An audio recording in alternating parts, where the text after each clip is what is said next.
മിശിഹായിൽ പ്രിയമുള്ള സഹോദരി സഹോദരന്മാരെ, പ്രിയമക്കൾ, ഈ പ്രഭാതത്തിൽ വെളിപാട് 7:17, ബുക്ക് ഓഫ് റെവലേഷൻ ചാപ്റ്റർ 7:17, ദൈവം അവരുടെ കണ്ണുകളിൽ നിന്ന് കണ്ണുനീർ തുടച്ചു മാറ്റും. ഒരിക്കൽ നിക്കോളാസ് കുട്ടികൾക്ക് സമ്മാനം കൊടുക്കുവാൻ വേണ്ടി ധനവാന്മാരിൽ നിന്നും സാമ്പത്തിക സഹായം യാചിച്ച് നടക്കുകയായിരുന്നു. ആ പ്രദേശത്തെ ഏറ്റവും വലിയ ധനാഠ്യന്റെ വീട്ടിലേക്ക് നിക്കോളാസ് കയറിച്ചു. അയാൾ തന്റെ ജോലിക്കാരെ കൊണ്ട് ക്രിസ്മസ് ക്രിബ് ഒരുക്കുന്ന തിരക്കിലായിരുന്നു.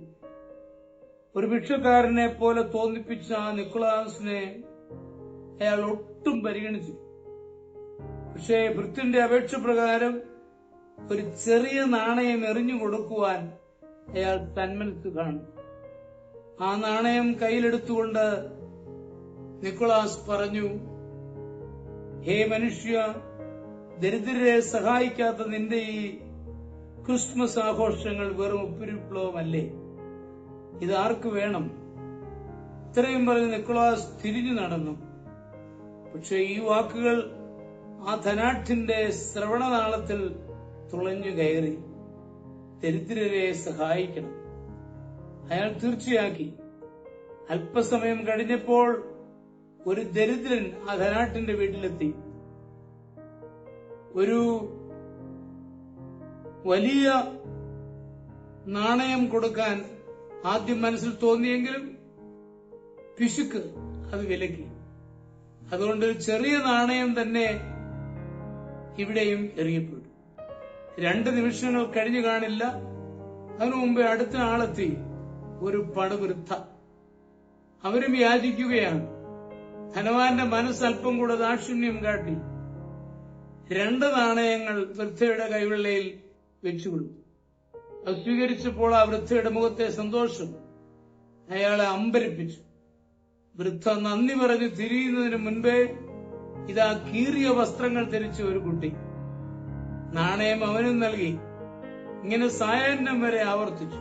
അപ്പോഴാണ് നിക്കോളാസിന്റെ വാക്കുകളുടെ അർത്ഥം അയാൾക്ക് മനസ്സിലായി. താനിന്ന് ചെറുതായെങ്കിലും ദരിദ്രരെ സഹായിച്ചില്ല. അതോർത്തപ്പോൾ അയാൾ സന്തോഷചിത്തനായി തോന്നി. ശേഷിച്ച കാലം തന്റെ പിശുക്കെല്ലാം മാറ്റി അയാൾ നല്ല മനസ്സോടെ ജീവിച്ചു. വിശുദ്ധ അലോഷ്യസ് പറയുന്നുണ്ട്, ദൈവസ്നേഹത്തെ പ്രതി സഹിക്കുവാൻ നിരന്തരവും തീഷ്ണവുമായ ആഗ്രഹം നമുക്കില്ലെങ്കിൽ നാം ദൈവത്തെ സ്നേഹിക്കുന്നില്ല. പ്രിയമുള്ള സഹോദരങ്ങളെ, കർത്താവാണ് നമ്മളുടെ കണ്ണുകളിൽ കണ്ണുനീർ തുടച്ചു മാറ്റുന്നത് എന്ന ബോധ്യം നമ്മുടെ ഹൃദയങ്ങളിൽ ആഴപ്പെടുവാൻ പരിശ്രമിക്കാം. നല്ല പ്രവർത്തനങ്ങൾ കൊണ്ട് നമ്മുടെ ജീവിതത്തിൽ നൽകും. നമ്മുടെ കർത്താവിന്റെ കൃപയും പിതാവായ ദൈവത്തിന്റെ സ്നേഹവും പരിശുദ്ധാത്മാവിന്റെ സഹവാസവും പരിശുദ്ധ അമ്മയുടെ മധ്യസ്ഥതയും നിങ്ങളെല്ലാവരോടും കൂടി ധാരാളമായിട്ടുണ്ടായിരിക്കും, എപ്പോഴും എപ്പോഴും എന്നേക്കും. ആമേൻ.